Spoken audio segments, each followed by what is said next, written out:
সালমান আল ফারিসি রাদিয়াল্লাহু আনহু উনি আরব মানুষ ছিলেন না, নন আরব ছিলেন, পার্সিয়ান, ফার্সিতে কথা বলতেন, মানে ইরান থেকে এসেছিলেন। উনি প্রথমে অগ্নি উপাসক ছিলেন। কি ছিলেন?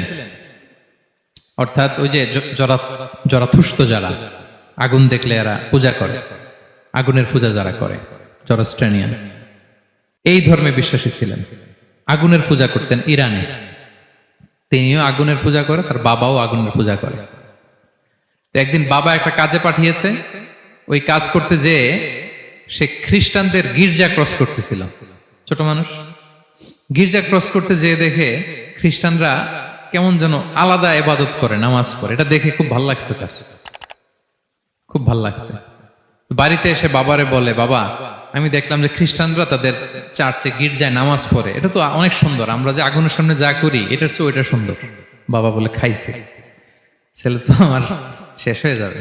তো বলতেছে, না না বাবা, আমরা যে আগুনের উপাসনা করি এটাই ভালো। উনি বলেন, না, আমি অনেক চিন্তা করেছি, ওরা যেভাবে গডের কাছে চায় ওইটা শ্রেষ্ঠ।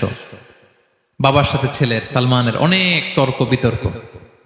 পরে বাবা ভাবলেন, যদি ওকে না আটকাই তাইলে প্রভাবিত হয়ে সে খ্রিস্টান হয়ে যেতে পারে।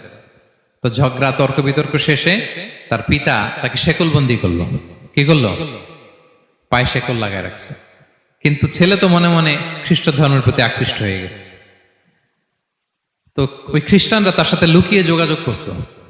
সালমান ওই খ্রিস্টানদেরকে বলল যে, তোমাদের খ্রিস্টান ধর্মের উৎপত্তি কোথায়? বলে, সিরিয়াতে। বলতেছে, এখান থেকে কোনো কাফেলা সিরিয়া যাবে নাকি? বলতেছে, হ্যাঁ, মিশনারি ওয়ার্কে একটা কাফেলা আসছে, যাবে। বলতেছে, যেদিন যাবে আমাকে বলবে। তো যেদিন যাবে তাকে এসে বলা হয়েছে তার বাবা নাই, সে শিকল ভেঙে, শিকল সহ ওই কাফেলার সাথে যে জড়িত হয়েছে। দেখেন বিশ্বাস, আদর্শ মানুষকে কিভাবে উজ্জীবিত করে। উনি চলে গেলেন সিরিয়াতে। সিরিয়াতে যে এক পাদ্রির হাতে বায়াত হলেন, কিন্তু এই পাদ্রিটা ছিল ভণ্ড। সে খ্রিস্টানদের দান সৎকা নিয়ে গরিবদের না দিয়ে নিজেই খেয়ে ফেলতো। তো বেচারা পড়লো বিপদে, যে হায় রে, এত সুন্দর ধর্ম রে কারাপ্টেড করতেছে সে। পরে এই পাদ্রি যখন মারা গেল, সালমান সে আরেক পাদ্রির কাছে গেল। আরেক পাদ্রির কাছে গেল। ওই পাদ্রি আবার অনেক ভালো, খুবই ইবাদত করে। তো ওই পাদ্রি কিছুদিন থাকার পরে ওই পাদ্রিও মারা গেল।